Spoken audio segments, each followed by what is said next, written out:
हर्षवर्धन जी, किसी का तो कारवां लुट रहा है और जैसा लुट रहा है वो दिख रहा है, लेकिन आप इतने कॉन्फिडेंट हैं, प्रेम शुक्ल जी से भी ज्यादा कॉन्फिडेंट आप कि बीजेपी रिकॉर्ड तोड़ करने वाली। देखिए कुछ तो आप जमीन पे जाते हैं, लोगों से बात करते हैं। पार्टी जी से तो हम लोग अक्सर मिलते रहते हैं चर्चाओं में और उत्तर प्रदेश विधानसभा चुनाव के समय में भी भाटी जी मेरी जुबान लड़खड़ाई नहीं थी। ओके, भाटी जी ऑल्सो सब कह रहे थे तो मैंने कहा था कि भारतीय जनता पार्टी की सीटें उत्तर प्रदेश में घटेंगी, लेकिन योगी आदित्यनाथ पूर्ण बहुमत के साथ सरकार बनाएंगे। ये हम लोग चर्चा में थे और हमने ये बात की थी।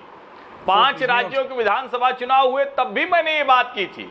जब मध्य प्रदेश में भारतीय जनता पार्टी को लोग 65-70 सीट दे रहे थे तो भी मैंने कहा था कि गुजरात होने वाला है मध्य प्रदेश में। तब लोग कह रहे थे अरे ये हर्षवर्धन त्रिपाठी कहां से लेके आ रहे हैं।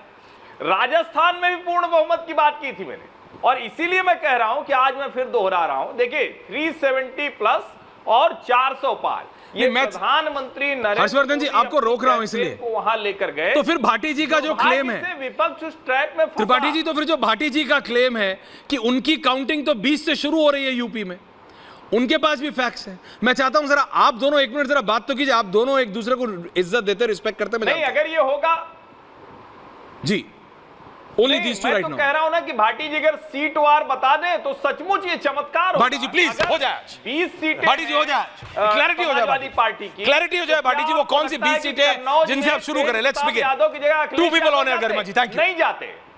देखिए पश्चिम से शुरू करते हैं। करिए। कैराना हम 2 लाख वोट से जीत रहे हैं। ओके, कैराना, कैराना भी on air right now. Kairana, Meerut में हम 4 को चलाएंगे गरिमा जी। मेरठ में हमने जो राम बन के आए थे उन्हें हरा दिया, मेरठ सीट हम जीत रहे हैं। मुजफ्फरनगर में हमारे हरिंदर मलिक जीत रहे हैं, संजीव बालियान को हमने हरा दिया। संजीव बालियान हार रहे हैं आपके साथ? यस बिल्कुल।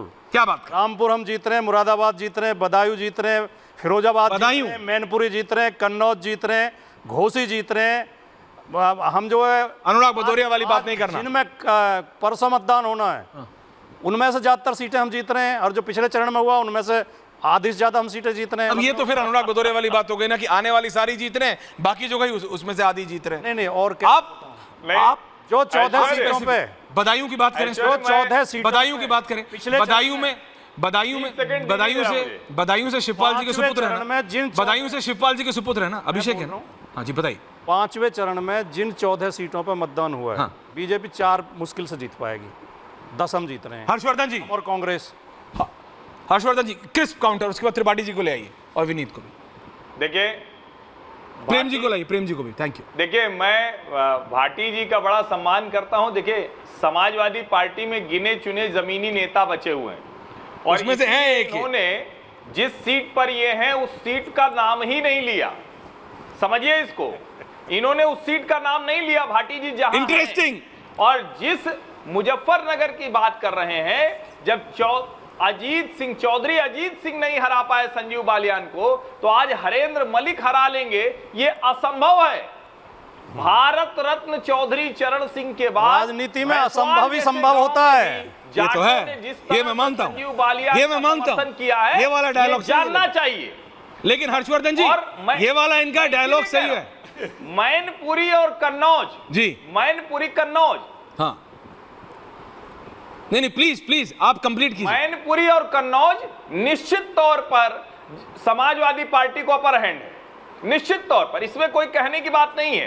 कन्नौज आए ही अखिलेश यादव थे क्योंकि समाजवादी पार्टी हार रही थी, तेज प्रताप यादव लड़ते थे। अखिलेश यादव के आने से वहां लड़ाई बन गई है और भाटी जी भी 20 सीट नहीं गिना पाए। आप कमाल की बात देखिए, 20 सीट नहीं गिना पाए। आपकी डिबेट में आप इसको फिर से दर्शक देखेंगे तो उनको समझ में आएगा। नहीं, लेकिन उन्होंने जो एक डायलॉग मारा प्रेम शुक्ल जी कि भाई राजनीति में असंभव ही संभव है। त्रिपाठी जी आ रहा हूं। चमत्कार होते रहते हैं त्रिपाठी जी, हर चमत्कार को हमेशा नमस्कार है। लेकिन हाँ देखिए प्रेम शुक्ल को संभव करने का आज जी आ रहा हूं, उसके बाद दोबारा। नहीं, देखिए ऐश्वर्य जी, असंभव को संभव करने वाले महानायक का नाम नरेंद्र मोदी है। जब भारतीय जनता पार्टी को 182 से अधिक सीटें नहीं कही जाती थी तब वो 282 ले आए।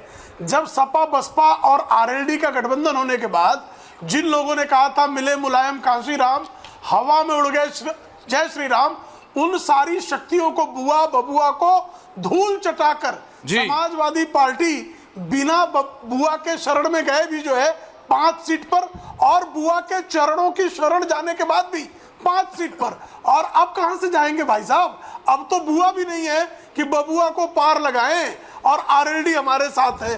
तो देखिए, सपने देखना संवैधानिक अधिकार है, और भाटी जी जो हैं अच्छे स्वप्नदर्शी हैं, उनकी स्वप्नदर्शिता को प्रणाम है। लेकिन सत्य यह है कि कन्नौज और मैनपुरी की सीट भी फंसी हुई है, ये जीत नहीं रहे हैं। थोड़ा बहुत अगर इनको कहीं सांस आ रही है तो रामपुर की सीट पर आ रही है। जय श्री राम के सामने सिर्फ रामपुर इनको जो है, राम जी जो हैं बिल्कुल इनका पीछा नहीं छोड़ेंगे। इन बाबरवादियों को राम का नाम भी जो है, अगर कोई सीट अगर ये जीत पाएंगे तो राम का नाम लेकर ही जीतेंगे, ये दशा होगी। तो ये जो है प्रभु रामचंद्र जी ने बाबरवादियों को जिस तरह का राम भक्तों का अभिशाप है, उसके कारण जो है ये 5 सीट जो है 2014 में, 5 सीट 2019 में, और इस बार 5 भी जीतेंगे क्या, इसके भी कोई ठिकाना मैं आपको बता रहा हूं अभी क्या हुआ है।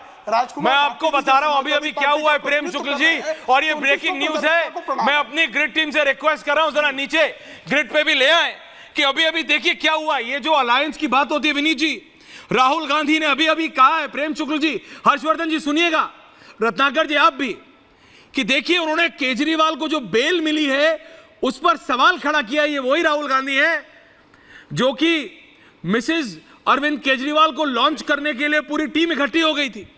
वो कह रहे हैं कि he has got bail because he is upper caste and not tribal, whereas Hemant Soren has been denied because he is a tribal। अब मेरी बात समझिए। तो कल ही का बयान है ऐश्वर्य जी, आप समझ रहे हैं? पंजाब में केजरीवाल से ही लड़ा लट्ठम लट्ठा है ना, ऑन द ग्रिड। शिशिर, ये आपस में लड़ रहे हैं, और राहुल गांधी एक दूसरे के जो है कपड़े फाड़ते हुए दिखाई देंगे। हाँ, दैट्स द रियलिटी।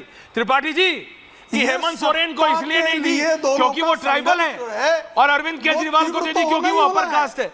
कहां मत मारी गई है साहब नेताओं की? क्या हो रहा है त्रिपाठी जी? क्या बोलते हैं? नहीं, राहुल गांधी की कास्ट क्या है ये क्या छक्का मारा है? बता दे या पंकज शर्मा जी बता मतलब आपके नेता हैं आप साहब। जब बीजेपी की बातें सुनते हैं, आपके नेता हैं तो अब आप इस ऐसा समझा सुन दीजिए। लीजिए। हाँ। अरे बात सुन लीजिए सर, मुझे बोल लेना दिए कि ऐश्वर्या जी, नहीं मैं बोलिए। स्टूडियो में ही आके बात करूंगा आपसे, ताकि आप मेरी आवाज न काट सके। तो मुझे बोलने दीजिए। कितने खुश होते हैं आप? अगर ये उन्होंने कहा भी तो ये स्लिप ऑफ टंग नहीं है। अब भाटी जी क्या करेंगे? गांव के गवई आदमी समझे छठरे, वो तो समझ ही नहीं पा रहे हैं कि देवताओं से मानवों की लड़ाई है। बेचारे बोले जा रहे हैं। अरे भाटी जी मान जाइए, देवदूत के दूत ऐश्वर्या कपूर, हर्षवर्धन त्रिपाठी और प्रेम शुक्ला जो बोल रहे हैं, वैसे मैं आपको बीच में टोकिए मत ऐश्वर्या जी। ये तो बेचारा कहना है। लीजिए सरकार, फिर पुरुषार्थी भाटी जी को बेचारा चुप हो जाता हूँ। रत्नाकर जी, आप दोनों चुप हो जाइए। मैं विनीत गोयनका से कमेंट ले रहा हूं। देनी अस्तु को भाटी जी हमारे मित्र, उनका यूपी की